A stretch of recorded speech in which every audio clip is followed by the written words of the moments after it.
dar más. Entonces, vamos a tener un formato un poquito parecido a lo de ayer, que ojalá participen, ojalá se equivoquen, no pasa nada, ojalá pregunten, porque como decía Humberto Maturana, no hay preguntas tontas, ¿ah? Uno no sabe, ¿no? ¿Ah? Pero las preguntas, precisamente todas las preguntas siempre son inteligentes. Pueden haber respuestas tontas. Pero las preguntas no son tontas, las preguntas son para saber, para tratar de abrir un conocimiento de un espacio que uno a veces no ha tenido la posibilidad, ¿no? ¿Ya? Bueno, en el día de ayer, voy a bajar esto aquí. En el día de ayer hicieron esta pregunta, ¿ah? Respecto a ketamina y en realidad dexmedetomidina. No hay ningún estudio específico de ketamina y dexmedetomidina asociados.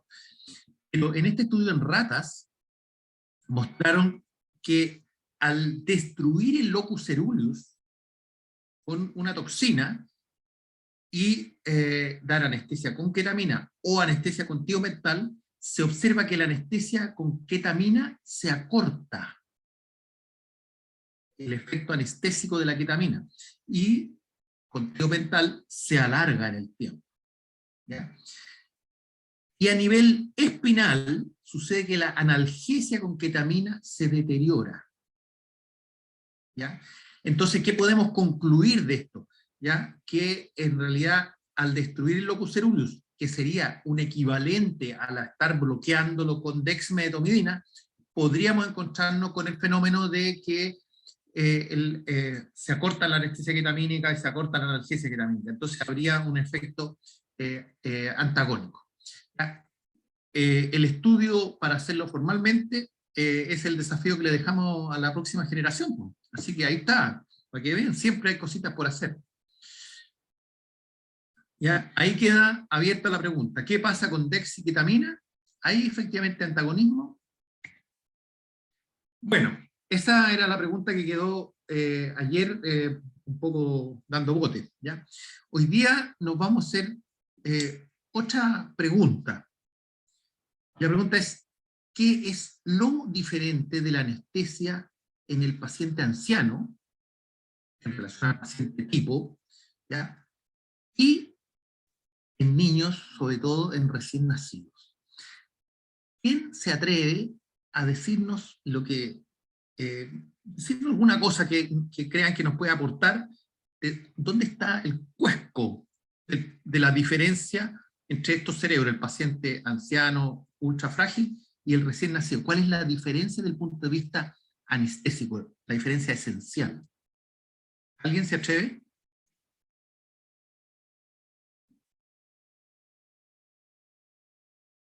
¿Algún pecado valiente?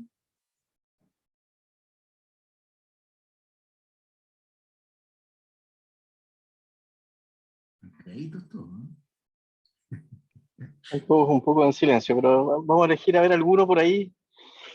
Pedro Bustamante, no sé si nos puede hacer algún comentario o alguna idea en el fondo de lo que nos está preguntando. Bien. ¿Se escucha? Sí. Sí, se escucha. No Ya, importa que uno se hola, equivoque, acá buenas la idea es una tardes. conversación nomás, así que... Sí, bueno, en verdad lo que me parece es que como la conciencia se construye en base a la memoria, los recién nacidos no tienen memoria como para construir esa conciencia, por ende se desdibuja como el momento en el cual uno podría quitar de conciencia a un recién nacido. Es una idea. Buena idea. Algo tiene que ver con eso. ¿Y alguien podría decir algo de los viejitos? ¿Alguna cosa esencial que cambian los viejitos? Waldo, no sé si estás conectado por ahí. Waldo Bernal. Sí, sí. Bueno, a ver qué podría decir. bueno, de la farmacodinamia a lo mejor sería más específico en tema de la conversación, porque la farmacocinética sabemos que es diferente, totalmente diferente en niños que en los adultos, eso está bastante claro.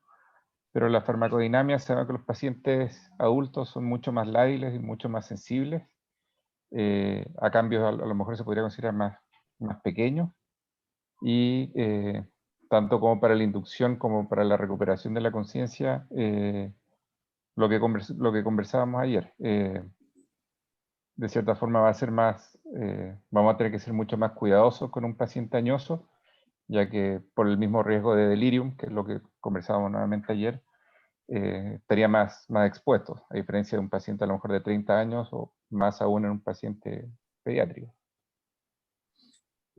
Bien, mira,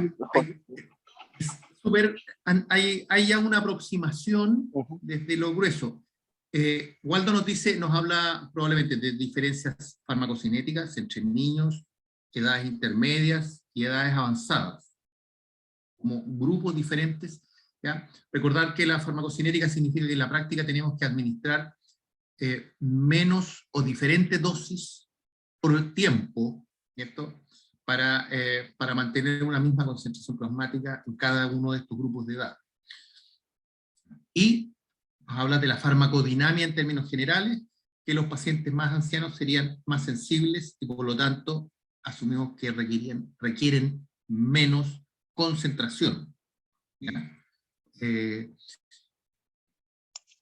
Como concepto general, perfecto, ¿ya? Vamos a entrar ahora a tratar de ver por qué tienen menos demanda estos pacientes ancianos, o cuál es la diferencia que sucede entre los niños, y especialmente un grupo de niños particulares, que es lo que se refería a Pedro, el recién nacido, que tiene algunas particularidades y que cambia muy rápido, en pocos meses, a ser un alto demandante, ¿cierto? Los niños de 7, 8 años demandan mucha concentración de droga.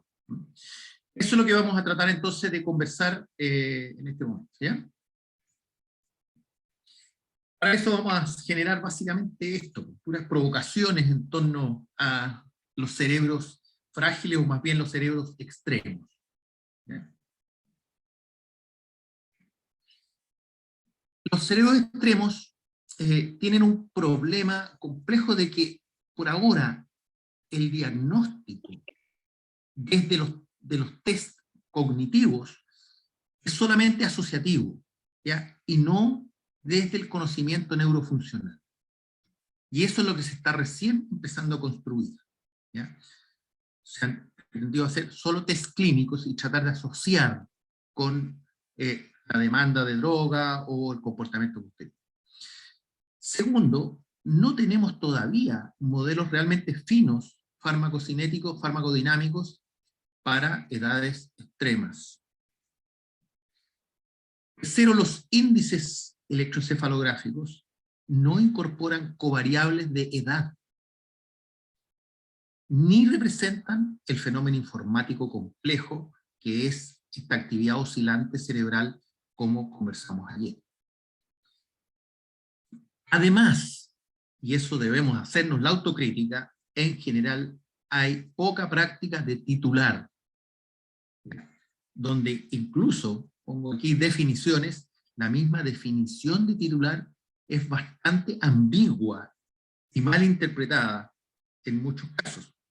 Por ejemplo, en forma simple, la gente cree que titular es utilizar una referencia farmacológica, y eso no es titular, eso es usar una referencia estadística, y no es entonces la requerimiento específico que tenemos del paciente delante. También es poco común incluso monitorear el electroencefalograma, ¿ya? Y es poco frecuente reconectar con sentido fisiológico, como conversamos ayer.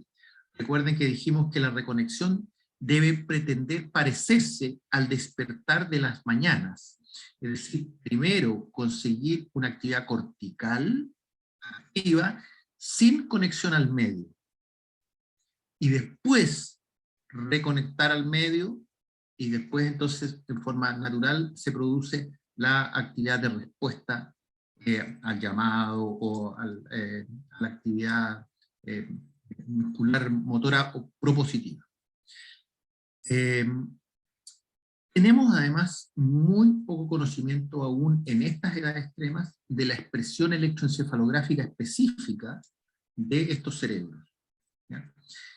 Y todo esto es difícil porque partimos de condiciones de hacer estudios que son muy complejos pasar los comités, ¿ya? Precisamente por la fragilidad de estos pacientes es difícil plantearse estudios donde se prueben cosas nuevas, etc. Es complejo ya poder hacerlo.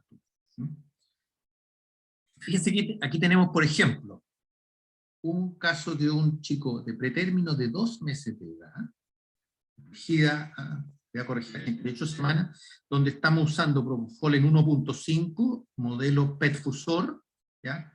Remifentanil en 0,3 microgramos kilo minuto, porque como saben ustedes, no tenemos todavía disponible. Va a venir un modelo remifentanil en niños también universal, un Elevet, ¿ya?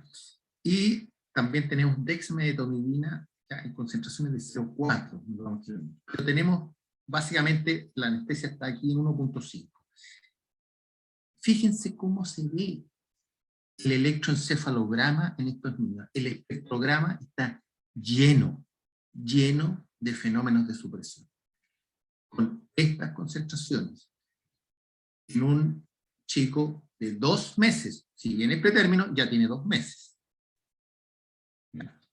La primera pregunta aquí es, ¿a cuántos niños ustedes le ponen un electroencefalograma para saber qué están haciendo? Y la respuesta ya la sabemos, prácticamente a ninguno. Aquí tenemos ahora un recién nacido de algunas horas, ¿ya? Donde lo que hicimos es reducir enormemente Propofol, ¿ya? Subimos un poquito más dexmedetomidina, ¿ya? Y así se comportó este chiquitito.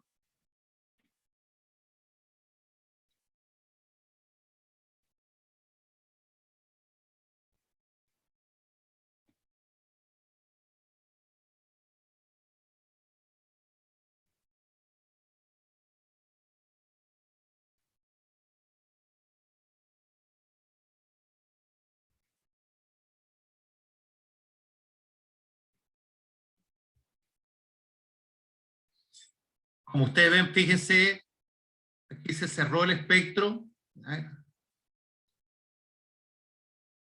De todas maneras aparecieron supresiones, ¿ya? Pero aparentemente este chico está mejor manejado, ¿ya? Aquí ven precisamente una burst suppression en este momento, ¿ya? A los neonatos tampoco les ponemos, ¿cierto? Y fíjense ustedes qué tipo de anestesia estamos dando. Una anestesia con un fuerte componente subcortical y un componente cortical muy pequeño. ¿Ya? Pregúntense ustedes qué concentraciones de sevoflurano o de propofol, los que dan TIVA en recién nacido, utilizan normalmente. Está descrito ya hace bastante tiempo, la exposición a los anestésicos, tanto anestésicos GABA como bloqueadores N-metildiaspartato, potenciarían la apoptosis neurológicas. Estos son estudios del 2007 en ratitas, ¿ya? Estas son las primeras llamadas de atención, entonces, donde aparecería un grado de apoptosis en estos niños. El problema que luego se vio rápidamente que la agresión a estos cerebros venía en realidad desde muchos factores, desde factores neurotróficos, de cambios en la misma plasticidad, en la dinámica que tenía este cerebro de cambio, influencia negativa en sinaptogénesis, pérdida de stem cells, o sea, se ha visto de todo. ¿Y cuánto de eso es realmente la anestesia? O cuánto es el fenómeno del cerebro mismo que está cambiando todavía está en duda. ¿Ya? Bueno, fíjense que ya al año 2017 todavía nos encontramos con el mismo problema, ¿ya? Donde aún mejor monitoreo y drogas nuevas no ha cambiado globalmente el resultado. Aquí se analiza el estudio retrospectivo, ¿ya? Del 96 y el 2000, y que confirma estudios más antiguos donde al menos la cirugía general de anestesia múltiples, no únicas, aumentarían la frecuencia de alteraciones del aprendizaje y de ADHD en niños pequeños, ¿ya? Y eso es lo que hizo entonces saltar, y ustedes deben recordar, probablemente han conversado algo sobre estos warnings que ha hecho la FDA, y salieron varios estudios, ¿ya? Como el GAS Study, el PANDA Project, etcétera, que no mostraron impacto cognitivo tardío en anestesias de menos de 1 hora, ni en la técnica usada, pero sí en anestesias repetidas y largas, en niños de mediana edad, ¿ya? Pero no hay estudios en recién nacidos. En neonatos, la pregunta primera es, bueno, si los cerebros de neonatos son capaces de producir conciencia como en los adultos o no. Y algo, ya la intuición de un becado, ¿cierto?, nos dice que parece que no, ¿cierto? Porque no tendría memoria. Los neonatos no producirían conciencia tipo adulta, porque los circuitos y los tractos son inmaduros y los bancos de memoria están vacíos. Y sabemos que, como conversamos ayer, la conciencia emerge esencialmente entonces del fenómeno predictivo, y para predecir hay que tener memoria, hay que tener recuerdos, hay que tener asociaciones, ¿cierto?, de eventos. Entonces, la pregunta es ¿por qué usamos la misma conceptualización en adultos? Las anestesias en los neonatos en general son iguales a lo que usamos hacer en adultos. Entonces, en este caso, ¿qué circuito, qué funciones cognitivas las que existen en los neonatos debemos inhibir? ¿Qué drogas usar entonces o cómo usarlas? ¿Cómo titulamos? ¿Cuáles son las señales electroencefalográficas que debemos usar? ¿A qué objetivo clínico o electroencefalográfico titulamos, por lo tanto? ¿Y qué modelos cinético-dinámicos usamos como guía para dar estas anestesias? Estas preguntas están súper abiertas y yo creo que están muy poco conversadas en la práctica clínica habitual. Fíjense, esto es solo para mirar cómo el cerebro del neonato antes del nacimiento, fíjense, empieza la neurogénesis, empieza la migración, y luego, previo al nacimiento, viene ya un fenómeno de apoptosis importante que dura los primeros 2 meses, hasta los 2 primeros años, perdón. Y por lo tanto, aquí tenemos una duda, como se la planteé, si es la anestesia o es el fenómeno mismo el que genera la apoptosis, este fenómeno de cambio que tiene. Pero a la vez de esta apoptosis se están produciendo otros fenómenos sinaptogénicos en la formación de tractos y redes, ¿ya? Y sobre eso la mielinización. Entonces, aquí hay una dinámica de cambio del cerebro que se ve afectada de una manera que no tenemos claro por las drogas anestésicas.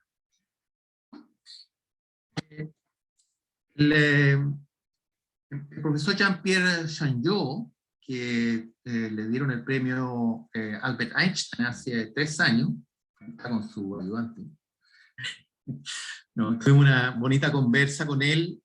El profesor Changeux creó el concepto del Global Network,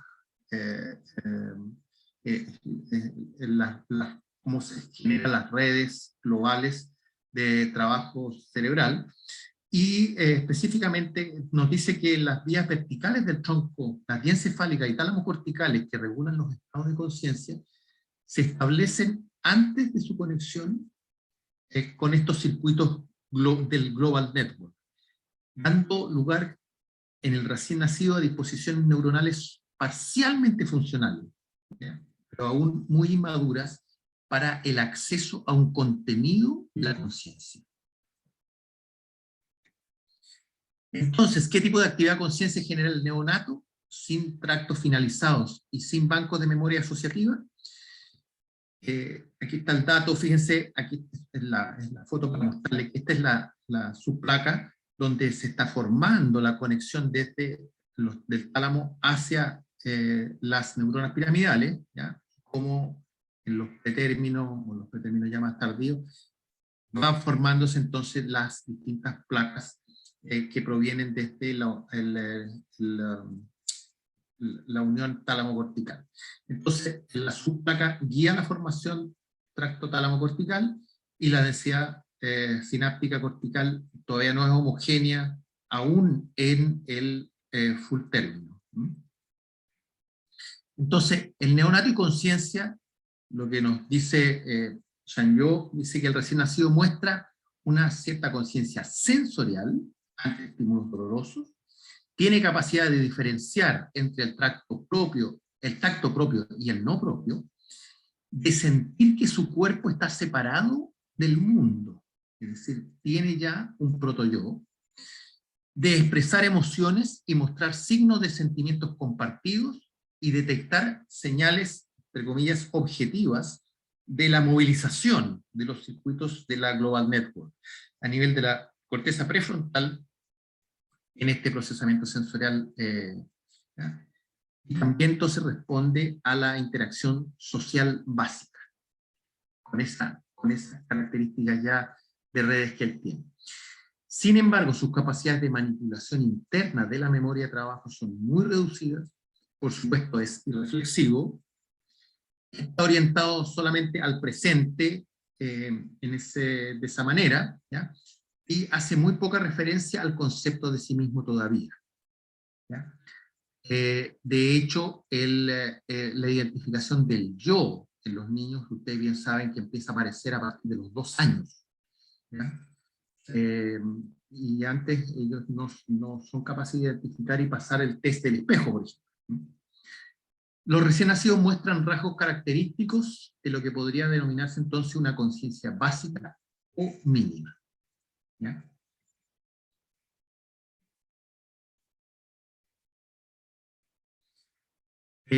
Para los que estén más interesados en profundizar esto, aquí está este paper que lo publicamos el año pasado, ¿ya?, y nos hacemos precisamente la pregunta de por qué usamos conceptos de anestesia adulta, ¿ya?, en los recién nacidos, en los niños pequeños, ¿ya? Y que observando la diferencia en cada etapa del desarrollo cerebral de la arquitectura del cerebro, la sinaptogénesis, la diferenciación neuronal, las señales neuroquímicas y la mielinización, podemos al menos intuir que no es posible aplicar los mismos conceptos de los adultos a los niños en diferentes edades del desarrollo, ¿ya? Y con mayor claridad esto es evidente en un neonato. Fíjense que desde el punto de vista de los receptores, el neonato tiene una gran cantidad de receptores GABA excitatorios en relación a los inhibitorios hasta los 2 años todavía. Por lo tanto, simplemente sabiendo esto, si damos anestesia tipo GABAérgica, va a ser una anestesia más bien excitatoria, o sea, con un sentido parecido a lo que hace la ketamina. Y no sabemos si eso realmente es correcto, ¿ya? No tenemos todavía eso, ¿no?, definido, ¿ya? Recordar entonces que la neuroapoptosis y el conectoma se terminan bastante más tardíamente para poder enfrentar esto de una manera como los adultos, ¿ya? Y que el bloqueo GABA provocaría una cierta deprivación sináptica, además, y una cierta disrupción de la migración neuronal en estas fases. Otra razón, entonces, es que para que al menos las concentraciones o la forma en cómo usamos el GABA en estos niños al menos deba cambiar y debamos encontrar a lo mejor un comportamiento, una relación dosis-respuesta, que a lo mejor es diferente entre los GABAs inhibitorios y excitatorios para estas edades, lo que implican trabajos bastante complejos, translacionales probablemente también, que no están hechos. Si el GABA explica la actividad epileptifórmica que tienen los neonatos, bueno, eso está abierto como pregunta también. Entonces, el uso del propofol o sevoflurano, debemos a lo mejor buscar una dosis respuesta específica y diferente. Y si es que hay entonces una importancia de esta relación en la capacidad de frenar o no frenar esta apoptosis programada que tiene esta edad cerebral. Aquí ven ustedes cómo se desarrolla progresivamente las diferentes semanas, el conectoma cerebral, muy importante, y aquí ven ustedes en adultos cómo aquí tenemos este pico del espectrograma del Fourier, no es un Fourier más que un espectrograma, como a las diferentes edades la actividad, el poder eléctrico, la amplitud de la frecuencia en alfa, estos son los 10 Hz. Fíjense que el alfa del paciente a los 23 años es mucho más potente que a los 56 que están aquí abajo. Y esto se replica en los niños, ¿ya? Fíjense, a los 4 o 6 meses pero tiene poquita alfa, porque estamos aquí, tenemos el alfa, ¿ya? Igual decae. Pero a los 0 o 3 meses tiene muchísimo menos alfa todavía. Incluso podemos decir que tiene un poder negativo el alfa. ¿Ya? En el paciente, en el neonato anestesiado. ¿Ya? Entonces nos encontramos con los pocos niños que han sido monitorizados con unas condiciones totalmente distintas al comportamiento de estos cerebros adultos. ¿Ya? Y aquí tenemos un espectrograma del cerebro completo en 0 a 3 meses y de 4 a 6 meses, y fíjense entonces cómo este cerebro tiene muchísimo menos actividad, ¿ya? Estos son chicos anestesiados con sevoflurano. En cambio, estos niños ya a partir de los 4 o 6 meses empiezan a tener sí una actividad más importante, aunque no vemos todavía claramente un alfa. El trabajo con Nelson es bien interesante, ¿ya? ¿Qué es lo que sucede en comparación con el estado de fondo del electroencefalograma neonatal con el adulto? Muestra que el electroencefalograma de un prematuro es discontinuo, ¿ya? En los recién nacidos prematuros son frecuentes que aparecen ráfagas intermitentes en el electroencefalograma discontinuo, ¿ya? Y estas ráfagas se denominan actividad espontánea transitoria. Se cree que se originarían en la subplaca, es decir, cercanos del ganglio basales o tálamo, ¿ya? Y que al madurar el electroencefalograma se va volviendo más continuo y van desapareciendo estas actividades espontáneas transitorias, ya al empezar al nacer, digamos, el niño. Y la actividad de un niño de término es ya continua, tanto en vigilia como durante el sueño activo, ¿ya? Se asume que esta actividad espontánea correspondería aparentemente a lo que llamamos el proceso de cableado cerebral, que estaría ya más terminado al recién nacido, ¿ya? Pero no en los prematuros.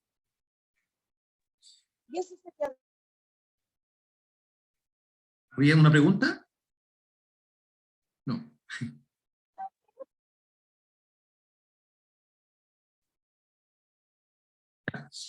Fíjense aquí, pueden ver ustedes la evolución de del electroencefalograma, del espectrograma, que es donde lo que más destaca, ¿ya? Que hay oscilaciones delta en todas las edades, oscilaciones teta y alfa a partir de los 4 meses. Aquí tenemos actividad teta y alfa dada por el sevoflurano, ¿ya? Esta actividad teta. propofol no tendría esta actividad teta. En los infantes pequeños, el alfa frontal y la coherencia no estaría, es decir, la coherencia se refiere a que los dos hemisferios estén funcionando en forma muy parecida, llamémoslo así, no se diferencia mayormente, y al despertar la actividad teta y alfa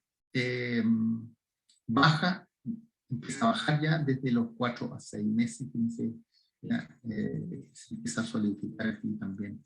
La actividad global empieza a aparecer un gran poder eléctrico global por esta masa inmensa de celularidad que tienen estos niños cuando empieza a crecer, digamos, esta masa celular y generar entonces, por lo tanto, una gran actividad eléctrica, y es por eso que los niños se ven tan intensas, sobre todo las bandas alfa. Aquí ya tienen ya niños más fuertes, fíjense, por eso que las bandas alfa se hacen mucho más sólidas, y a la larga, en los pocos años posteriores, se hacen incluso más sólidas que el adulto promedio. Igual destacar entonces que existen datos clínicos que estiman que en los niños a los cuales no les ponemos electroencefalograma, tendrían eventos de isoelectricidad observada en el 63%. Este es un estudio, no sé si esto será así tan frecuente, pero es un estudio del 2020, que muestra que entonces que en el fondo a los niños lo más probable es que los estemos sobredosificando, simplemente. Opción a esto sería una anestesia con base subcortical. Bueno, la dexmedetomidina en neonatos, que formalmente no está aprobada por la FDA, podría ser, porque los neonatos se ven afectados por inhibición de los factores de vigilia intrauterino, que es muy interesante, que desaparecen al nacer. ¿A qué me refiero? El locus coeruleus in útero está inhibido y se desinhibe al pasar por el canal del parto, lo que produce entonces un fenómeno de, dijimos, amplificación de señales, ¿ya? Dentro del útero está inhibida esta señal como una anestesia con dexmedetomidina. Entonces, es interesante pensar que desde el punto de vista fisiológico, lo que haríamos al dar dexmedetomidina a un neonato es como un poquito volverlo al intrauterino. Una cosa interesante. La neuroapoptosis basal, además, aumentó en ratas neonatales expuestas a isoflorano, pero este aumento no se vio tal con dexmedetomidina, que además no tuvo efectos cognitivos a largo plazo en ratas. El registro de actividades neuronales del uso de dexmedetomidina muestra efectos débiles en el electroencefalograma. Claro, como sabemos, ya les dije, la dexmedetomidina propiamente tal no actúa en el córtex, sino que lo que hace es en forma indirecta. Pero hubo correlaciones fuertes entre estado base sin fármaco y con fármaco. Bueno, muestra que entonces que sí hay un impacto en la actividad cortical, pero sería indirecta al disminuir el arousal, ¿ya? Y ese sería el mecanismo, ¿ya? Hay algunos estudios preliminares, fase 2, fase 3, ¿cierto? De cinética de dexmedetomidina en niños, pero hay algunos modelos ya, como este hecho por mi gran amigo Ignacio Cortines y el profesor Brian Anderson, donde ellos construyen un modelo universal de dexmedetomidina que incluye neonatos, con datos sobre todo de Nueva Zelanda, y nos muestran que los niños de término tienen un clearance bastante menor, sí, todavía, por lo tanto habría una inmadurez en los chiquitos, ¿ya? Pero dado que tienen un volumen de distribución relativamente grande, las dosis de mantención no son tan diferentes a los niños más grandes o a un adulto de 20 años. ¿Ya? En esta edad intermedia, entre los 3 y los 12 años, habría un mayor requerimiento, ¿ya? Pero entre un neonato y un adulto de 20 años no habría tanta diferencia en la velocidad, a pesar de entonces de esta diferencia en pibes, dado a que tienen un volumen de distribución mayor. Pero eso entonces claramente hay que dejar establecido que serviría durante la fase distributiva, donde todavía hay distribución. La vez la anestesia es muy larga o la mantención en intensivo en estos chicos, entonces habría que reducirlo porque ya habríamos superado la fase distributiva. Vamos a parar aquí un segundo, antes de entrar a lo viejito, para que digan si se entendió algo o no, si los motivó algo.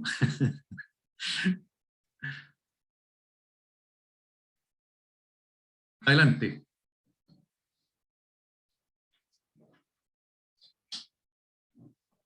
No sé si tienen preguntas, chicos, o algún comentario. Por lo que les ha tocado ver en los hospitales, en las rotaciones o en la anestesia pediátrica.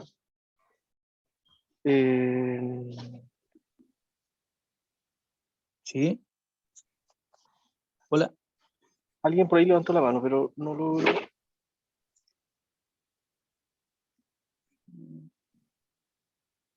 Sí, alguien, ahí está Pedro. Pedro, cuéntanos más. Hola, mira, no, en general, bueno, agradecer al doctor Sepúlveda por todo lo que nos ha mostrado y cómo nos ha sensibilizado con respecto a los procesos de la conciencia y cómo son fenómenos súper complejos que en verdad no estábamos viendo. Y esto, digamos, esta semana me ha tocado pasar haciendo TIVA con la doctora Mini Fernández en el Hospital Barro Luco. Y me hace mucho sentido lo que comenta el doctor Sepúlveda, que la TIVA tiene efectos muy positivos en el despertar de los pacientes, que al final termina ahorrando tiempo, ahorrando efectos adversos y ahorrando morbilidad y ahorrando inercia en, lo- en todos estos cambios cerebrales que estamos haciendo que son súper agresivos. Y la verdad es que me nace la inquietud de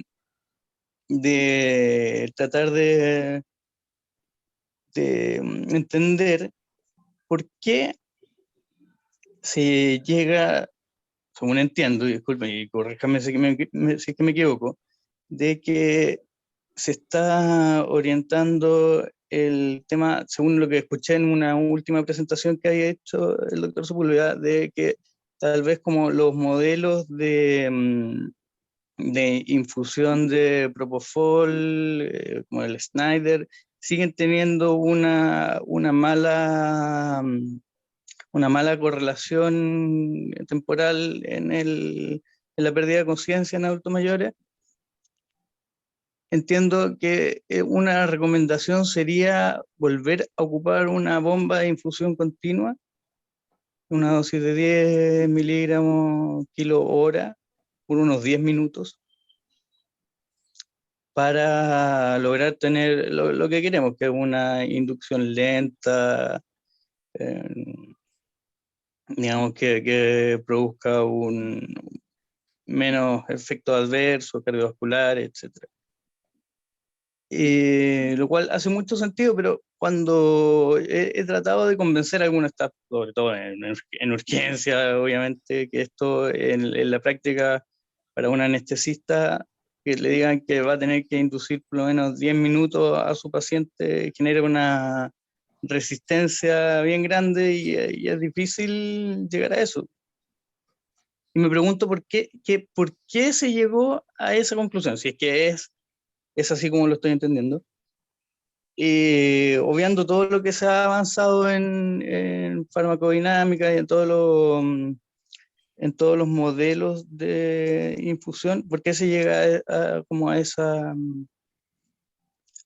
conclusión de ocupar una bomba de infusión continua clásica con una infusión a una infusión continua con la misma velocidad?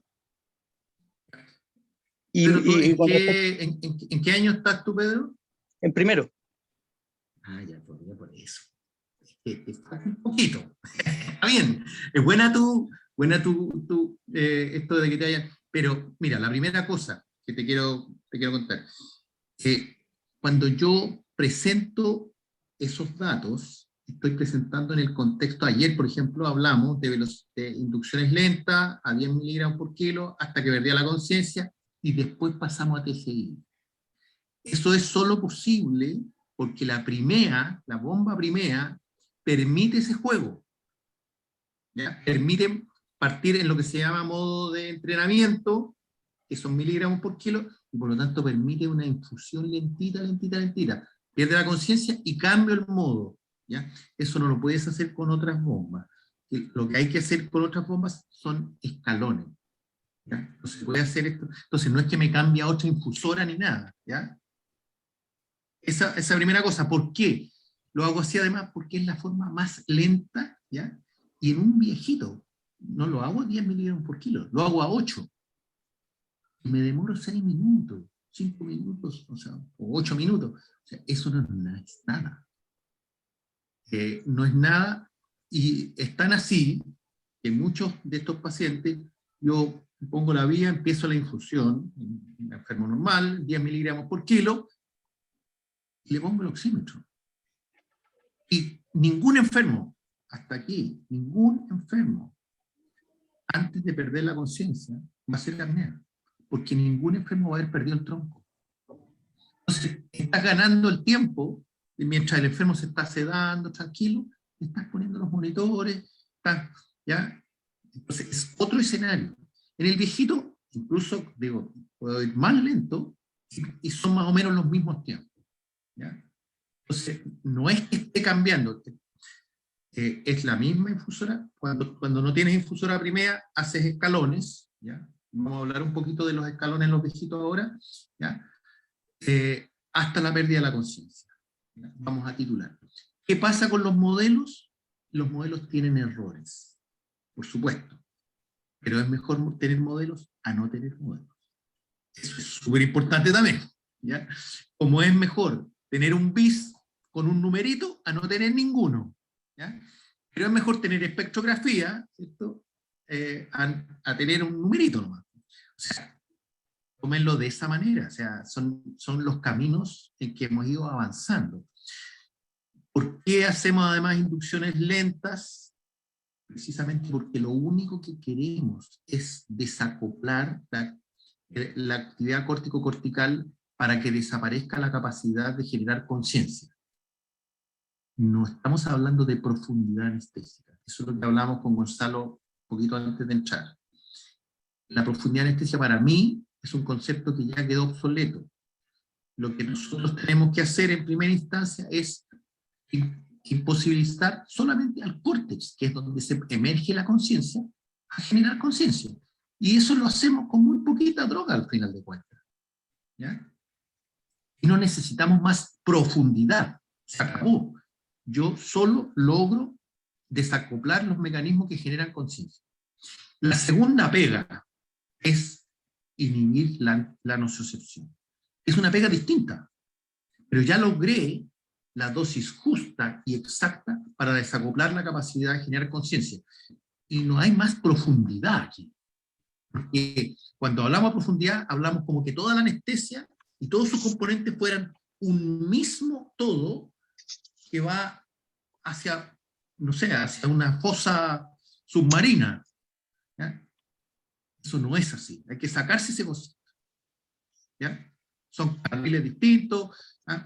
Y los carriles son distintos porque además se ha visto desde la neurofisiología que son desacoplables, por lo tanto tienen pendientes distintas, ¿ya? Cada uno de estos fenómenos.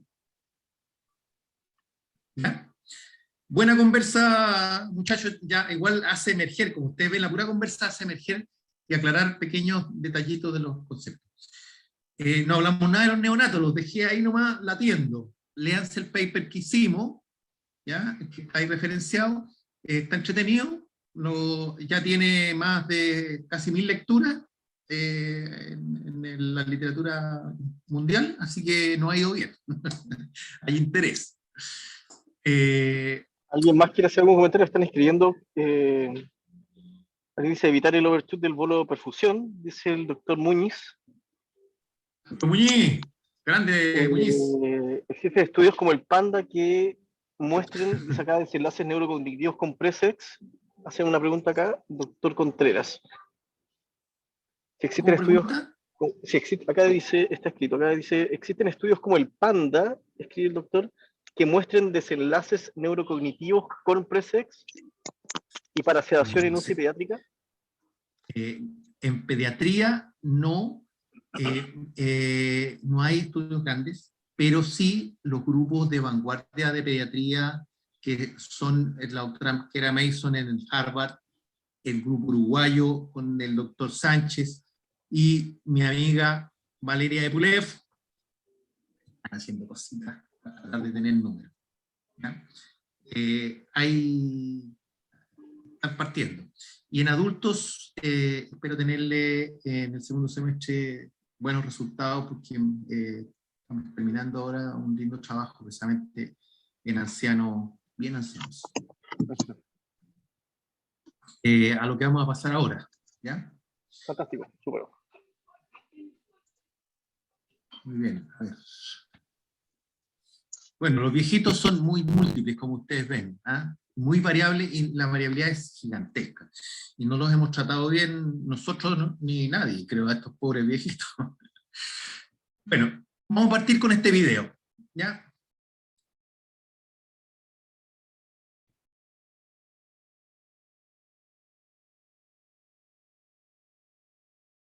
Hacemos una titulación progresiva, utilizando el modelo Schneider, escalones. En este caso no hicimos una titulación en infusión, sino que escaloncitos, como ustedes ven, ¿ya? Fíjense que nos dimos tiempos de equilibrio de 4 minutos al menos por escalón, mínimo 4 minutos, y no 1.6 como dice el modelo de Schneider. Fíjense que la paciente perdió conciencia, ¿ya? Pero el PCI no bajaba todavía, sí cayeron los bordes espectrales. Una vez de perdida la conciencia, agregamos remifentanil, nuestro relajante, y fíjense que aún no baja el PCI, a pesar de que se ve claramente que el espectro se cerró.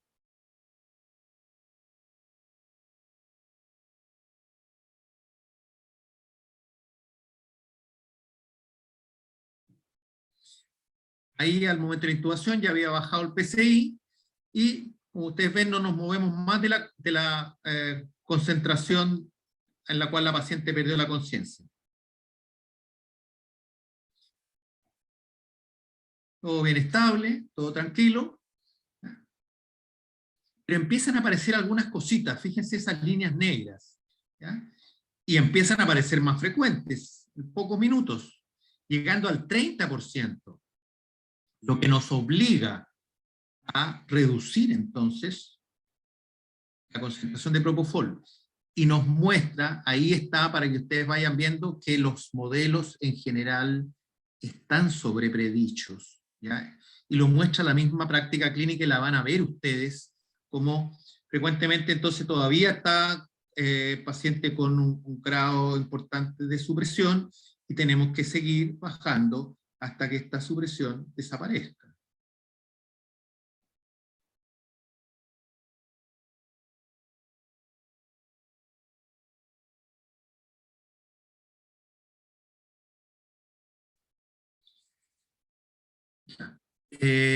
Ahí logramos desaparecer, aquí está, suppression, desaparece aquí en este momento, como ustedes observan, ¿ya? Eso es un caso bien típico, y fue de las cosas cuando aprendimos mucho de esto, ¿ya? En su momento. Entonces, recordar que el cerebro anciano es un cerebro muy particular porque tiene menos actividad intrínseca cortical, porque tiene menos corteza, sencillamente, ¿cierto? Tiene además un déficit en la funcionalidad de las redes mismas. Tiene un déficit en el mecanismo de reconexión cuando lo desactivamos, como lo vimos un poco ayer. Y es más dependiente de la alimentación que el cerebro joven, ¿ya? Precisamente porque tiene menos actividad intrínseca cortical.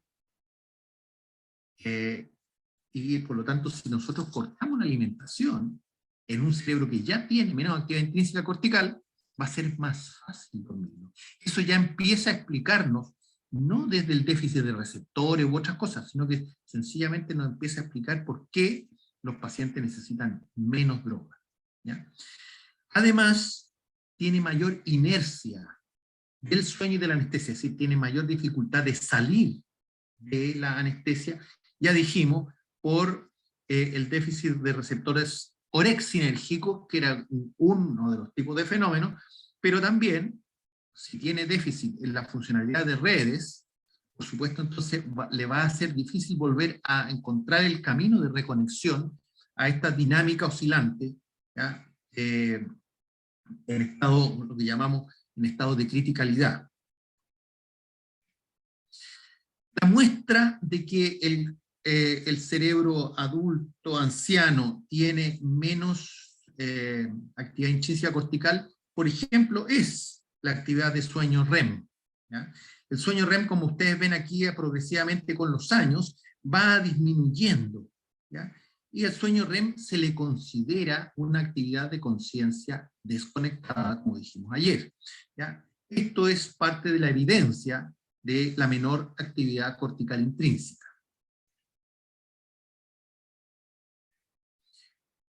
Por supuesto, la pérdida de tanto de conectoma como de celularidad propiamente tal es evidente. Esto aquí tiene 66 años, 86 años, el cerebro perdería 10% de su peso a los 90 años. Y desde el punto de vista más funcional, fíjense que habría una pérdida específica en lo prefrontal, lo que altera la atención y la función ejecutiva. Hay una pérdida de regiones sensoriales, motoras primarias, hipocampo, que está asociado, como ustedes bien saben, a la memoria, sobre todo la memoria de trabajo, y zonas paralímbicas. Habría una mayor influencia por pérdida glial y sináptica en este déficit. Los pacientes con alteraciones de la memoria además tienen una disminución de la amplitud del ritmo alfa y un aumento de la amplitud de delta, es decir, el cerebro está un poquito más lento, ¿ya? Y los déficits específicos en neurotransmisores, y ahí la cosa que ya se los dije ayer específicamente, está centrado en lo colinérgico, ¿ya? Pero también adrenérgico y serotoninérgico y glutamato, como dijimos, y por eso que cuesta que despierten, porque estos son, la serotonina, el glutamato y lo adrenérgico son los activadores, ¿ah? Para los despertadores. Pero lo colinérgico es muy importante porque la acetilcolina es el neurotransmisor más importante para generar capacidad de integración de información. No es un neurotransmisor activador propiamente tal, sino que está más asociado a la capacidad de conversación entre las neuronas. Entonces, globalmente hay reducción de tamaño y reducción de funcionalidad. Y las alteraciones colinérgicas, entonces, son muy importantes, están descritas ya en muchos trabajos, y quiero recalcarles entonces, por lo tanto, lo importante de evitar todo tipo de anticolinérgicos en estos pacientes. La buscapinita, e incluso ciertos bloqueadores H2, estos tienen un fuerte efecto anticolinérgico. También hay déficit en la norepinefrina, ¿cierto?, que liberan el locus coeruleus, y por lo tanto, fíjense aquí con la edad cómo va disminuyendo la presencia de norepinefrina en los pacientes. ¿Qué significa? Ya dijimos que el locus ceruleus o la norepinefrina es un amplificador de señales, y eso hace entonces que los viejitos estén más bajitos en general de esta amplificación. También en los viejitos hay una disminución del estímulo para mayor sinaptogénesis, porque tienen alteraciones en los procesos sensoriales. Escuchan menos, ven menos, y eso provoca una disminución del estímulo sinaptogénico, porque el estímulo sinaptogénico, que es permanente durante toda la vida, es dependiente entonces del cerebro estar alimentado. Recordemos la pregunta de ayer, esto de tener a los enfermos planchados en la UCI, bueno, es precisamente cortarle todo el estímulo sinaptogénico, que es el acto permanente que hace el cerebro, y lo hace con estímulos, ¿ya? En forma directa, para generar conexiones y mejorar entonces su performance, al tener mayor capacidad de asociar. Y también tiene una fórmula de generar estímulos sinaptogénicos desde lo que se llama el darwinismo neuroniano, donde va probando, ¿ya?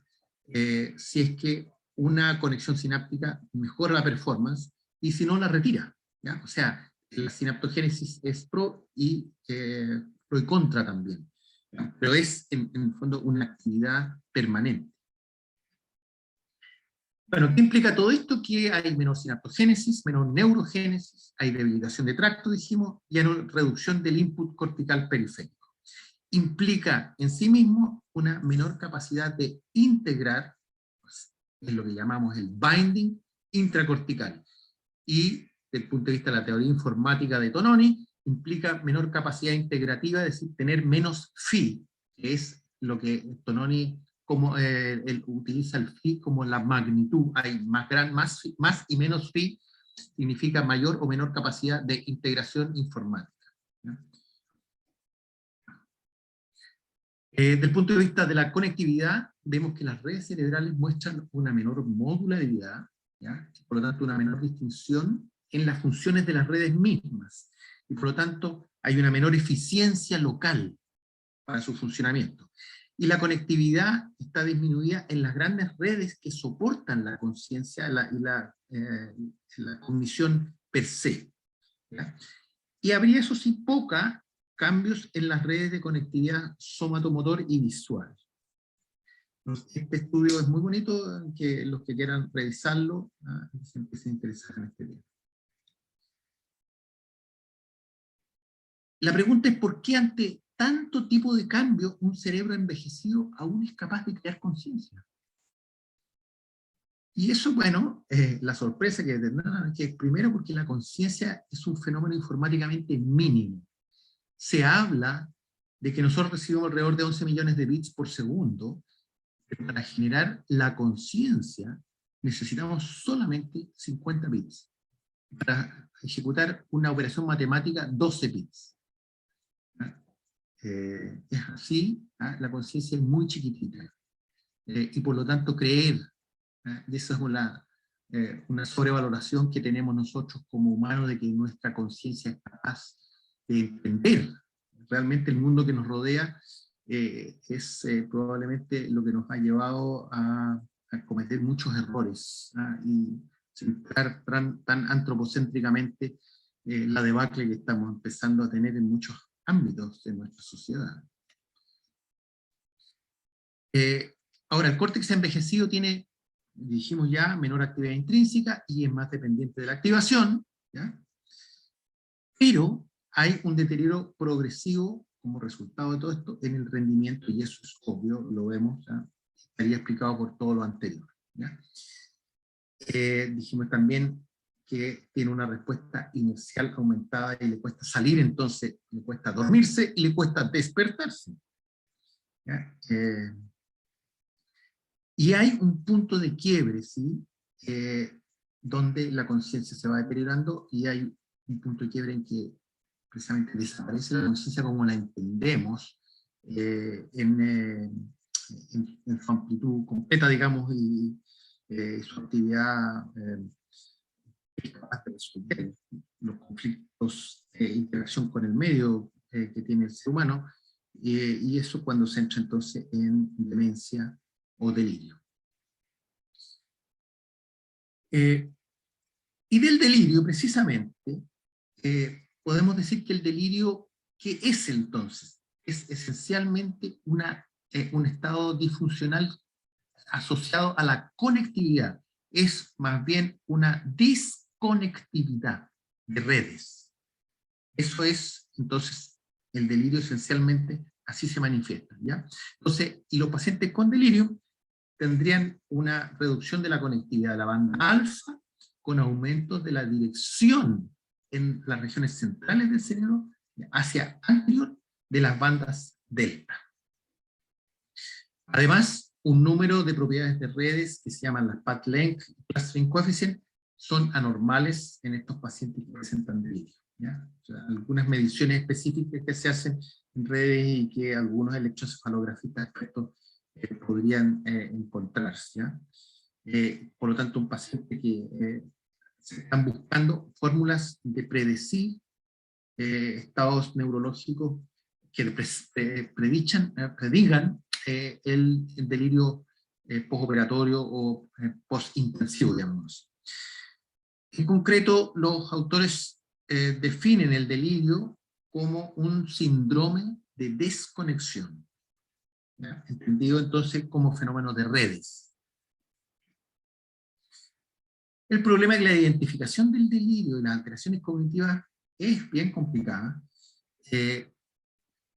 y les quiero dejar esto, que es un clásico de Emery Brown, que ya lo vimos, ¿cierto? En el viejito, a medida que el cerebro envejece, hay un menor poder global, ¿ya? Y eso implica que hay un menor alfa en el transcurso de los años. Pero Emery Brown nos dice además que a medida que pasan los años, hay más burst suppression.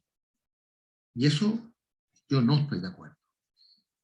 Porque la burst suppression no es un ritmo normal, y más lo que implica en realidad esto es que no es que el cerebro funcione distinto y por eso tiene más burst suppression, sino que lo más probable es que no hayamos sido capaces de dosificar, porque no conocemos, ya dijimos, un poco no conocemos realmente cuáles son las dosis, o cómo administrar estas dosis en estos cerebros ultra frágiles, ¿ya? Entonces, ¿pueden haber alteraciones metabólicas? Sí, pueden haber alteraciones metabólicas, pero probablemente mucho tiene que ver con el fenómeno de sobredosificación, porque este gráfico de aumento por la edad per se de la burst suppression, creo que es un fenómeno que proviene más bien de eso que de las alteraciones funcionales en sí mismas. Esto es precisamente para mostrarle que el modelo de Schneider, que está acá, que nos dice que tiene un volumen, el viejito de estas características, 75 años, 1,70 m, tiene un B1 de 4.3 litros, ¿ya? Y tiene un time to peak effect, entonces un bolito de más o menos 1.6 a 2 minutos, el time to peak effect.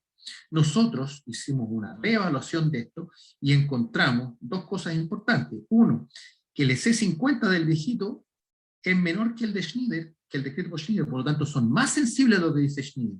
Y eso no es raro, porque nosotros este estudio lo hicimos con 15 viejitos, solo viejitos, de 69 a 100 años. En cambio, Schneider, en su modelo, incluye jóvenes y viejitos, pero solo 4 viejitos de los 24. Entonces, aquí hay mucho joven dentro de la variable edad, es muy débil, ¿ya? Pero lo más importante, además, encontramos que los tiempos de equilibrio son mucho más largos que los descritos por Schneider, y por lo tanto, para cada escalón de titulación hay que darle mucho más tiempo para ver efectivamente cómo se comporta ese paciente, ¿ya? Entonces, Schneider tendría una sobrepredicción, porque dice que el equilibrio se logra muy rápido, ¿ya? Cuando en realidad todavía no se ha logrado, ¿ya? y habría que ser titulaciones escalonadas, mínimo 4 a 5 minutos por escalón, como vieron en el video. Además, se ve que las bandas alfa frontales tendrían una debilitación en los pacientes ancianos, como ya también vimos, y esto está estudiado ya en varios trabajos ya bien interesantes. Ya las correlaciones de esperma muestran que la condición preoperatoria se correlacionaría, además, con un alfa disminuido. Este estudio entonces hace un alfa previo, con ojos cerrados, y después correlacionan si es que ese alfa nos muestra que se van a comportar más débiles durante la anestesia. ¿Esto sería por causa de la atrofia o por los deterioros de funciones talámicas? Bueno, un poco por todo ya hemos visto en realidad. Eso es lo que plantean en este estudio, ¿ya? Lo que sí que habrían otras bandas que no tendrían igual de presión, ¿ya? Y es interesante entonces que la banda alfa nos permita entonces tener como referente. Pero, bueno, otros estudios nos vuelven a confirmar que el poder alfa frontal tendría, un poder alfa frontal debilitado, tenderían a tener mayor burst suppression, ¿ya?, en los cerebros vulnerables. Entonces está dando vuelta por ahí, esto es del 2020. Entonces, lo importante sería encontrar esta banda alfa frontal, ¿ya? ¿Y cuál es la banda alfa frontal? Si hacemos un basal y encontramos un alfa, como en este estudio que nos dice Susanne Koch, que es del grupo de Berlín, nos dice, sí, los viejitos estos tienen una banda alfa débil, y esto no tan débil, pero ellos no encontraron que la banda alfa preoperatoria, con ojos cerrados, sin anestesia, fuera predictor de la fragilidad y las alteraciones cognitivas. En cambio, sí encontró que la banda alfa intraoperatoria, débil, como en este caso, sí se asociaba más a la predicción de alteraciones cognitivas. De nuevo, el punto es, ¿cuál banda alfa? En la que encuentre durante el intraoperatorio, pero si a lo mejor estoy sobredosificando. Por eso, de nuevo, es tan fundamental inducir lento y encontrar la banda alfa basal más potente asociada al momento de la pérdida de la conciencia. Eso solo lo pueden hacer induciendo lento. Si pasan esto muy rápido, no van a poder hacer un diagnóstico entonces de cuál es el alfa basal verdadero. Los estudios, dijimos, lo mencionamos al principio, los estudios clínicos, de los test clínicos para definir fragilidad, lamentablemente por ahora, todos los estudios sistemáticos de predictores clínicos muestran que no hay un modelo en clínica para poder aplicar, pero sí que teniendo cualquiera, no hay 70 predictores, ¿cierto?, de distintos test, pero con cualquiera que tengan y que lo apliquen en forma regular, a mejorar la performance, los resultados globales de sus enfermos en general. Que usen un test clínico para evaluar fragilidad cognitiva en sus enfermos, y ya eso es suficiente para pegarse un salto, pero no hay uno que haya sido descubierto como mejor, ¿ya? El otro concepto importante es que hay que ver la trayectoria en cuál tiene el deterioro de los pacientes, y por lo tanto, si ustedes hacen un test clínico inmediatamente previo a la cirugía, pero el paciente en realidad venía en esta condición deteriorándose lentamente, lo que se ha visto que los pacientes que se vienen deteriorando lento y le hacemos un test antes y un test inmediatamente para poder distinguir que este deterioro es lento, se diferencian de los que vienen deteriorándose rápido. Imagínense, acá tienen un mejor test cognitivo, pero se deterioró rápido acá. Estos tienen peor trayectoria, los que vienen deteriorándose rápido, ¿ya? Entonces sería interesante en el sistema de salud poder tener, al menos aquí ven 18 meses, tener un test cognitivo 18 meses previo, ¿ya? Y uno preoperatorio inmediato. Eso lamentablemente es una utopía que está bastante más lejos incluso de tener electroencefalograma en el pabellón, creo yo. Bueno, entonces, ¿cuáles son los predictores clínicos? Además, aparte de electroencefalografía que vimos test cognitivos, también obviamente un buen manejo de estabilidad circulatoria periférica es un buen predictor clínico. Enfermedades en general del sistema nervioso central es un predictor clínico también de deterioro. Y una cosa muy importante, que se las dejo de tarea para revisar, que la tienen está todavía muy escondida, pero que va a tomar un vuelo en los próximos años muy fuerte, es el eje de la microbiota intestinal y el vago como antiinflamatorio. Usar el vago como antiinflamatorio es el más potente antiinflamatorio que tenemos en nuestro organismo.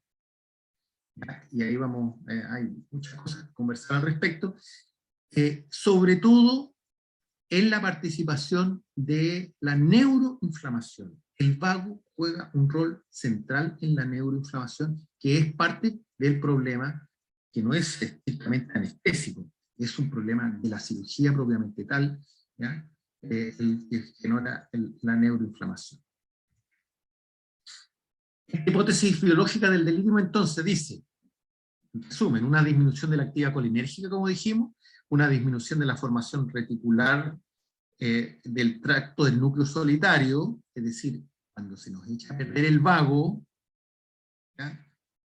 Vamos a tener más neuroinflamación, y por lo tanto es interesante estimular el vago. Y, pueden buscar cositas en internet media esotérica, ya van a encontrar algunas cosas, y por supuesto hay estudios más científicos muy interesantes.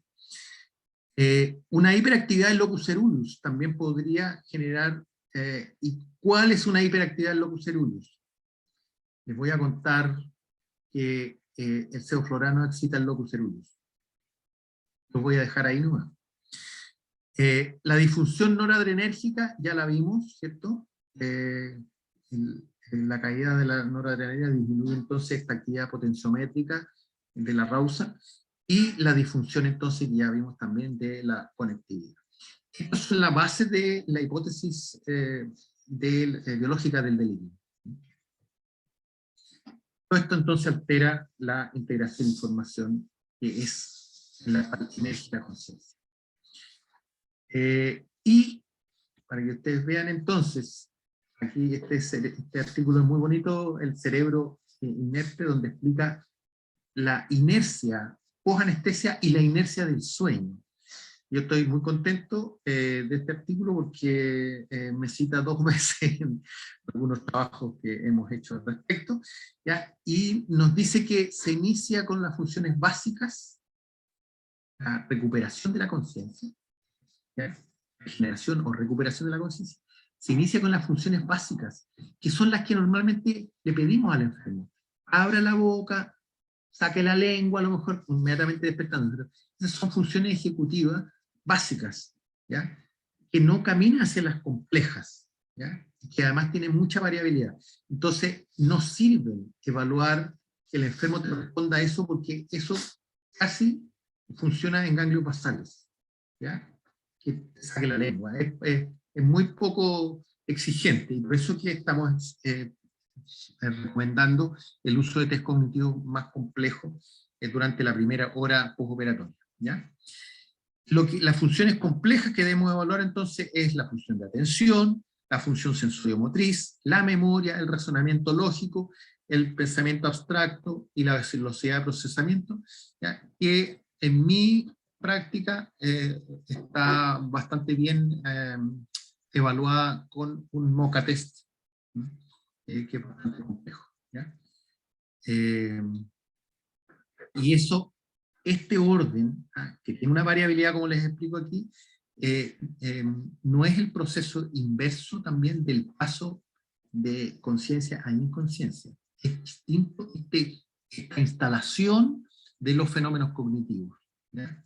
Lo que muestra que, de nuevo, el perder la conciencia no es igual a recuperarla. Son fenómenos, son mecanismos distintos. Entonces, De nuevo, este estudio sobre la inercia del sueño es muy interesante porque reafirma lo que conversamos ayer, que despertar de un sueño de ondas lentas tiene un profundo impacto negativo en la vigilia y el rendimiento durante las primeras horas después del despertar. Y todos lo han vivido, despertarse de un sueño profundo, ¿ya? Uno tiene un rendimiento menor durante un buen rato. ¿Ya? Piensen ustedes entonces cómo les pasa a un cerebro envejecido. Entonces no es solo desde la anestesia que esto se está viendo, sino que también desde el sueño fisiológico, y confirma entonces la práctica que yo le estoy sugiriendo para cómo despertar activamente a un paciente. La inercia, ¿ya? Este fenómeno que entonces que en un principio se ve como asustador, debemos utilizarlo en forma positiva, permitiendo que esta inercia nos dé el tiempo, ¿ya? Para recuperar al enfermo. Y recuperar entonces, también aprovechando que la dexmedetomidina de alguna manera inhibe esta norepinefrina, pero no los GABAérgicos, ¿ya?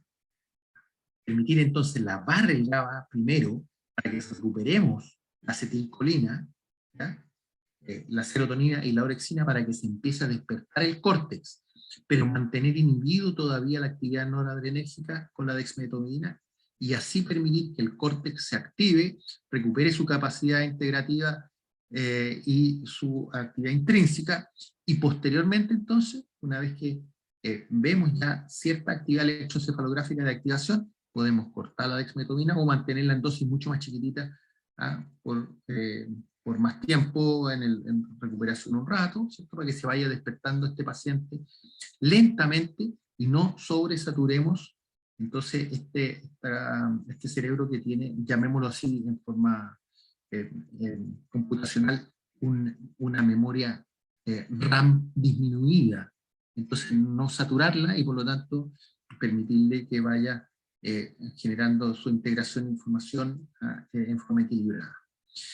Esto lo explicamos un poquito en detalle en este artículo también del 2019, que también pueden revisar en la revista Anestesia. Y decimos explícitamente que una recuperación secuencial, primero la conciencia no conectada, luego la conectividad, después conectarla al medio, y luego la capacidad de respuesta, provoca entonces que aseguraría un proceso cognitivo ordenado de despertar. ¿Ya? En la práctica, esto se logra, y dijimos entonces, primero suspendiendo los GABAérgicos y manteniendo los bloqueos subcorticales. ¿Ya? Y en el paciente anciano especialmente, esta inercia protegería contra la confusión aguda, es decir, contra la sobrecarga aguda de información mientras recupera su capacidad de integración de información.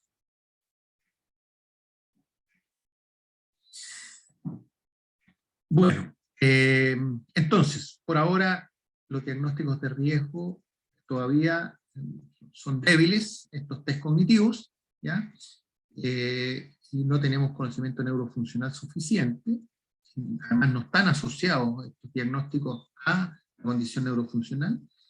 Los modelos farmacocinéticos no son aún finos para los ancianos, pero sí sabemos, al menos, que disminuyendo las velocidades y los cambios en step by step, ¿ya? Vamos a mejorar la performance de estos modelos. Los índices electroencefalográficos no incorporan covariables de edad ni representan fenómenos informáticos, por lo tanto, ojalá tener espectrografía y insistir en la práctica de titular, y ojalá monitorear y entonces, por lo tanto, teniendo un referente farmacodinámico en esta práctica. ¿Ya? Los avances, la espectrografía intraoperatoria de todas maneras, y probablemente lo que nosotros estamos proponiendo de alguna forma, si no podemos tener datos previos de estos enfermos, test cognitivos previos, estamos proponiendo un tipo de test de esfuerzo farmacodinámico con base subcortical, que eso es lo que espero presentarle en los próximos meses. ¿Ya? Y para terminar, vamos a terminar con este caso clínico para que ustedes vean. Es una paciente de 75 años, bypass axilofemoral, tiene una enfermedad ateromatosa con una fracción de eyección de 35%, ¿ya? Y aquí está la anestesia que digo. Entonces,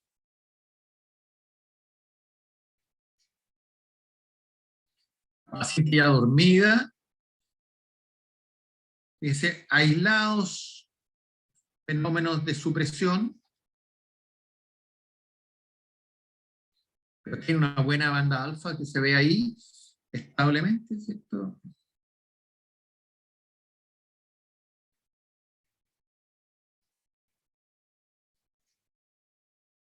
Este paciente requirió, fíjense, de mantención 0.3 de propofol, ¿ya? Con una base, como dijimos, entonces, de remifentanil y dexmedetomidina. Y un apoyo de Nora un poquitito. Y este es un caso hiperextremo, un paciente de 86 años, ¿ya? Una resección oncológica cervical y supraclavicular.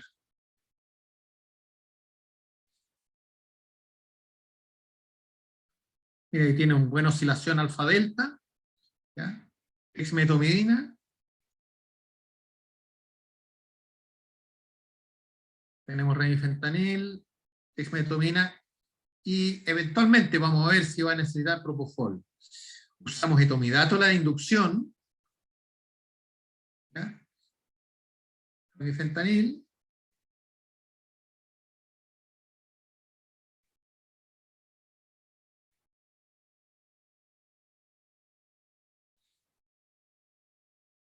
y fíjense, aquí tiene una buena oscilación, tiene alfa, fíjense, tiene bandas alfa aquí, tiene buenos CEF, ¿ya? Y el paciente está muy dormido.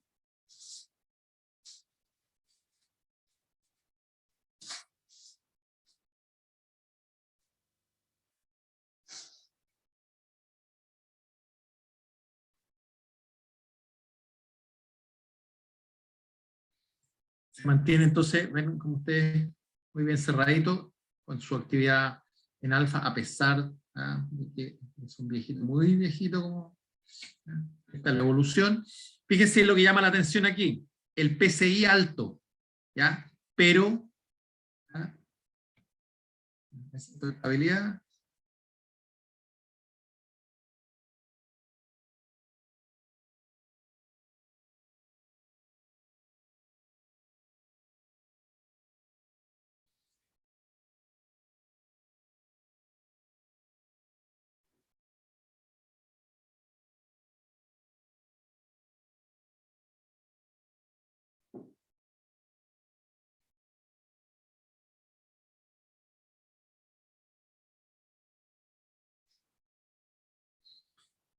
Vamos a comentar después lo del PCI alto, pero fíjense, la monotonía, tiene su alfa, tiene unos CEF y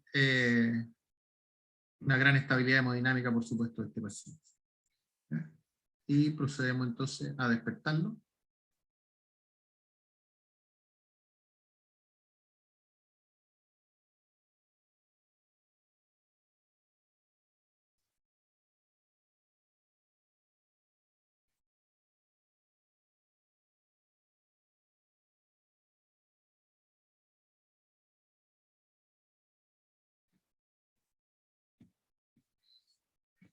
Bueno, muy bien.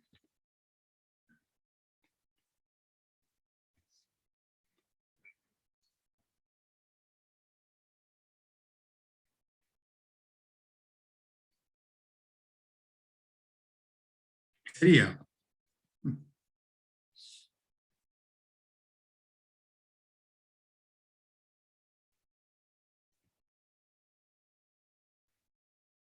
Preguntas. Bueno, primero que nada, doctor, realmente súper interesante la charla. La verdad es que uno queda bien al debe porque hay un montón de conceptos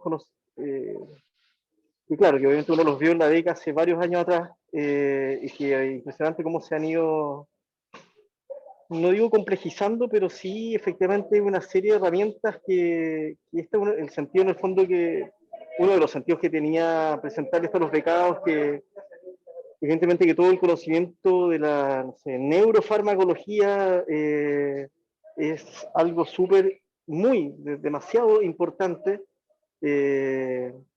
tenemos que cuidar el cerebro de los pacientes pediátricos, cuidar el cerebro de los pacientes mayores. La verdad es que yo, en mi caso personal, trabajo en el Sotero del Río, que es un hospital donde llega una cantidad de pacientes enormes, turnos de urgencia, pacientes choqueados, adultos mayores, de todo. Y la verdad es que uno tiene muchas herramientas también para poder, en el fondo, hacer inducciones seguras, despertares anestésicos que sean lo menos deleterio posible para el paciente.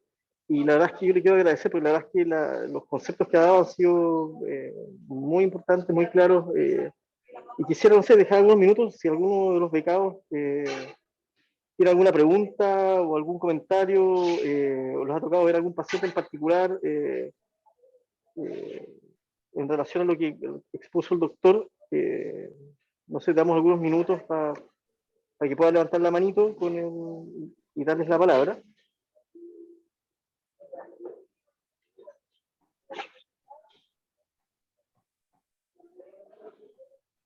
Si pueden encender las pantallas también.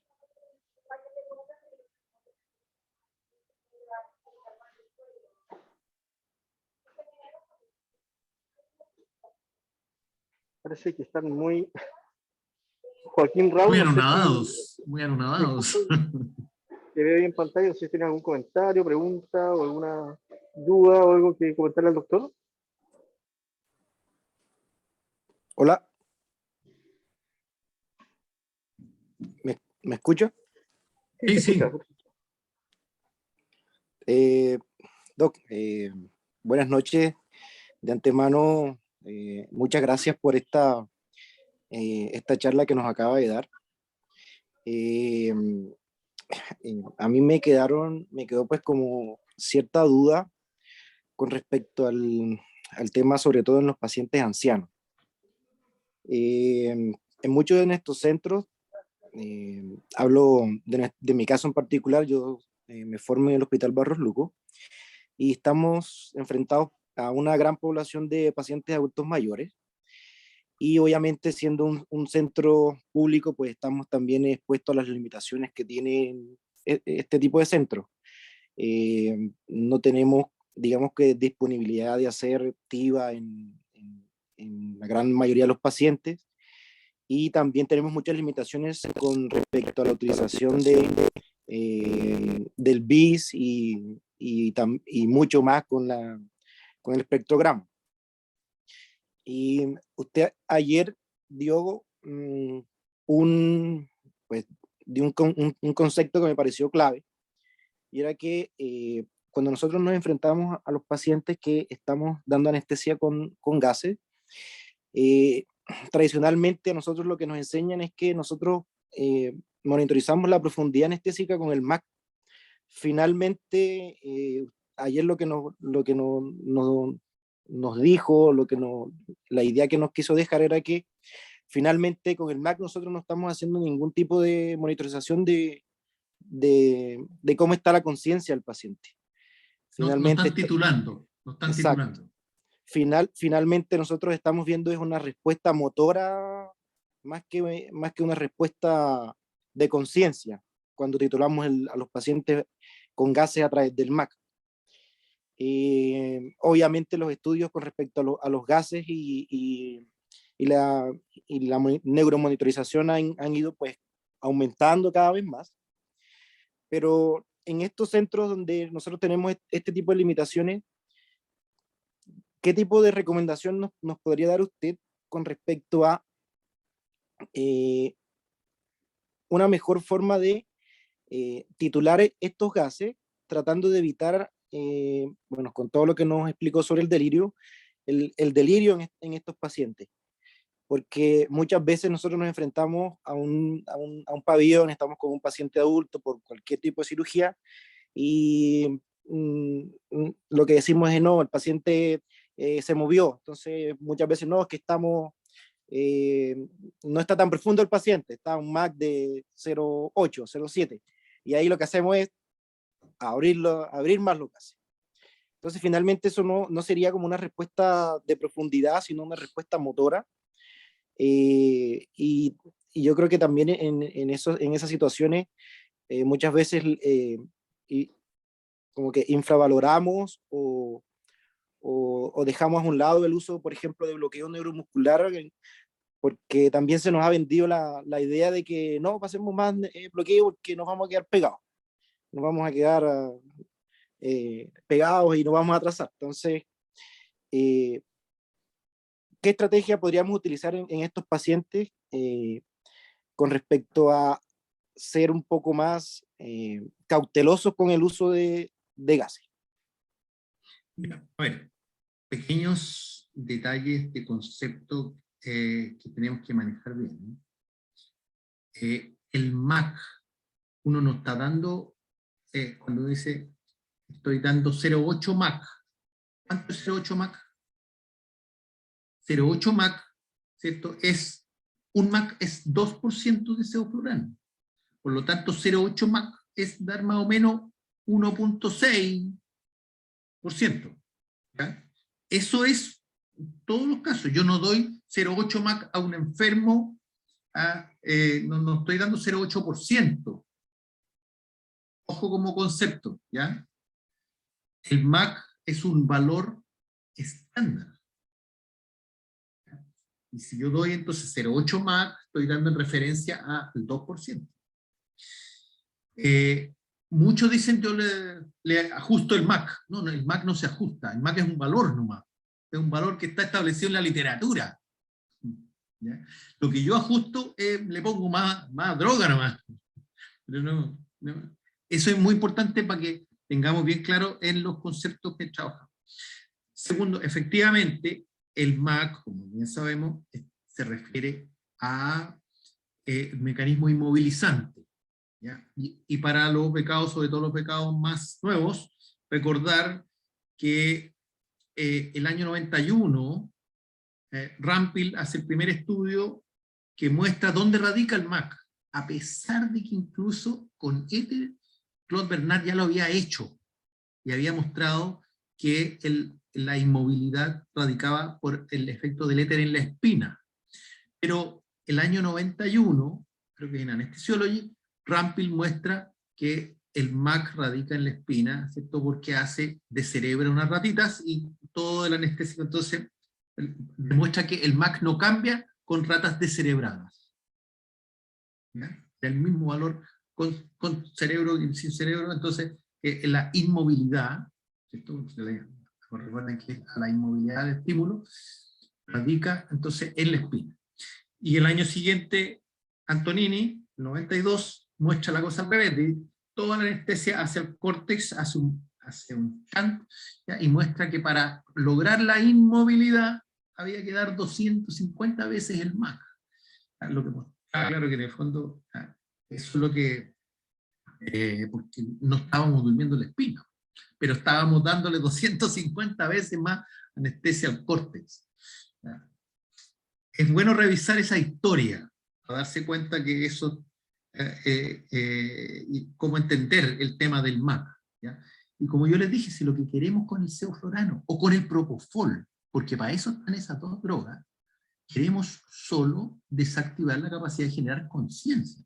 Si ustedes empiezan a usar más concentraciones de sevoflurano que para inhibir la capacidad de generar conciencia, van a empezar a aplanar el córtex y se le va a empezar van a deprimir zonas corticales que no requieren estar deprimidas para producir inconsciencia. Y van a usar entonces el sevoflurano efectivamente como un inmovilizante, pero pagando ese otro costo. Eso es obvio, ¿no? ¿Ya? Por eso que el propofol es más específico, ¿no? Y produce menos inmovilidad. Produce un poquito de inmovilidad, hay un cierto efecto espinal, pero muy, muy bajo.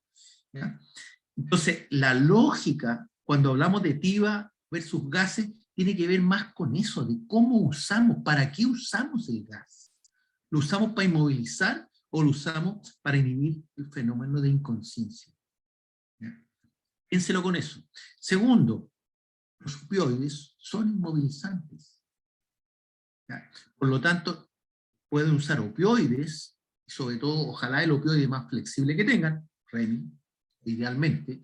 Por eso que puede subir el REMI y va a producir en sí mismo un fenómeno inmovilizante. ¿Ya? Y también, por supuesto, de forma más cautelosa, el relajante muscular, ¿ya? Entonces, pero son distintos mecanismos, ¿cierto? Vamos a paralizar al enfermo con el relajante, recordar, como decían antiguamente, no habían pacientes mal anestesiados, sino que solo mal amarrados. Y para mí es ponerle puro relajante, ¿ya? Lo que estamos, de nuevo, trabajando el componente, y el componente en ese caso, esa movilización, ese enfermo reaccionó en forma no propositiva, se movió. ¿Se movió por qué? Porque no estoy controlando la espina, ¿cierto? Y por eso se movió. ¿Y cómo lo hago? Eso es una respuesta asociada a lo nocioceptivo, ¿ya? No a lo cortical. El doctor Múñiz, acá nota, dice, la eterna pelea en UCI, dice, combatir la sincronía paciente-ventilador aumentando los GABAérgicos en el fondo. Tiene toda la razón. Es lo que hablamos ayer un poquito. Exacto. Doctor Ortuño, usted estaba levantando la mano. Profesor Ricardo. Ahora sí, mira.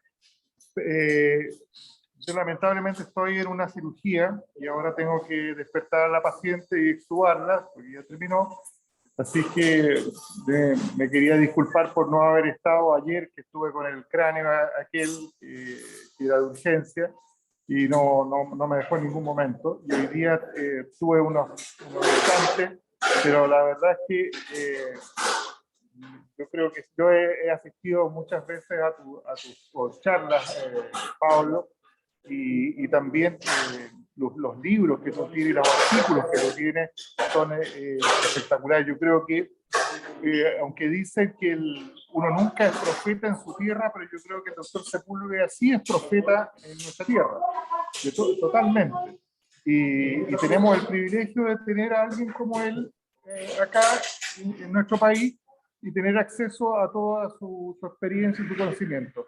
Así que desde el programa de anestesiología de la Universidad Diego Portales, Pablo, te damos las gracias, yo personalmente también, porque nos has dado la oportunidad de tener acceso a tu trayectoria, a tu bagaje de conocimiento y experiencia, que para nosotros y especialmente para la gente que se está formando es tremendamente relevante.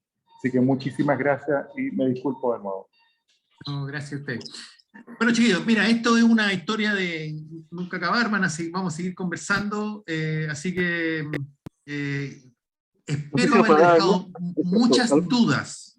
Ojalá hayan quedado muchas dudas, porque ese es el motor para seguir haciéndose preguntas y seguir descubriendo. Esto les va a tocar a ustedes otra etapa de este camino nomás. Así que esta es parte de la entretención de nuestra vida, no poner el tubo y sacar el tubo, sino que además nos llevamos tantas cosas que nos van enriqueciendo y nos van preguntando también algunas cosas de por qué. ¿Por qué? ¿Qué tenemos que cuidar? ¿Qué estamos cuidando? Este fenómeno de la conciencia es la persona en sí mismo. Y esa es la pena. O sea, nos habíamos preocupado a veces del riñón. Y el riñón súper bien, ¿cierto? Pero nos habíamos olvidado mucho de esto. Cuando yo les pregunto siempre, les he estado preguntando sobre todo a la intensivista en este tiempo del COVID, a ver, ¿qué produce el riñón? El riñón produce orina. Y lo produce a través de todos sus mecanismos, contracorriente, las algenes, toda esta cosita ya. Entonces, tenemos un aparato anatomofuncional para producir orina.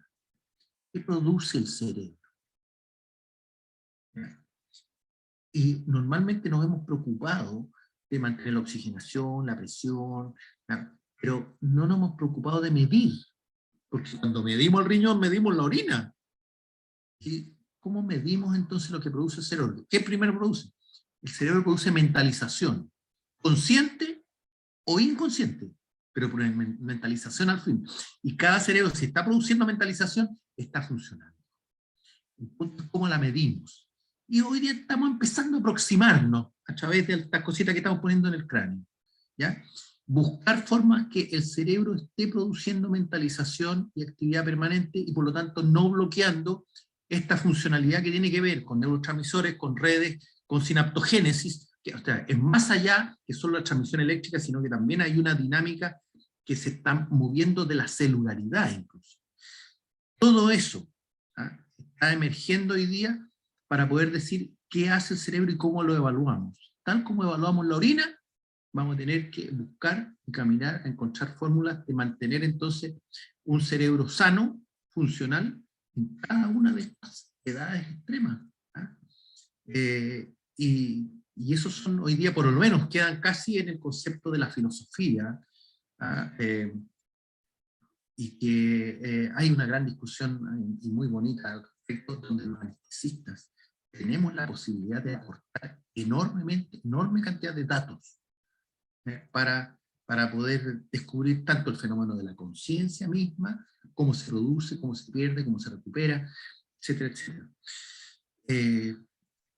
Bueno, los dejo descansar, día viernes, el cuerpo lo sabe. Muchísimas gracias, doctor. De verdad es que le agradezco mucho espero que podamos repetir estas jornadas el próximo año de todas maneras, contar con más becados, con más docentes. Desde el punto de vista de nosotros, en el fondo, que estamos haciendo docencia, también estamos muy interesados de Y hagan investigación. Y Exacto. hagan investigación. Busquen cosas, partan con cosas simples y van a empezar a encontrar cosas. De todas maneras. Háganse Doctor, preguntas. le agradezco mucho, de verdad, su participación en estas jornadas. La verdad es que los becados también me han hecho llegar un montón de comentarios al chat. Así que nuevamente agradecer y poder contar con usted, ojalá el próximo año, para ir repitiendo esta misma experiencia y todo lo que se va logrando año tras año con las investigaciones, el estudio personal, es que efectivamente quedamos con hartas inquietudes.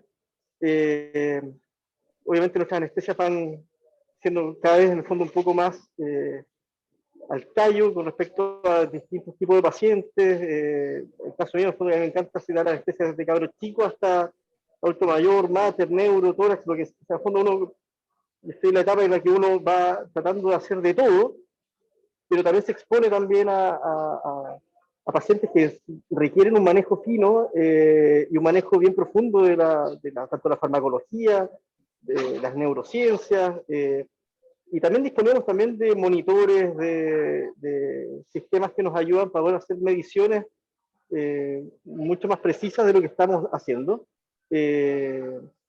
Así que nuevamente agradecer, doctor. Y efectivamente ya estamos en la hora, así que vamos a dar por finalizar el fondo de la jornada.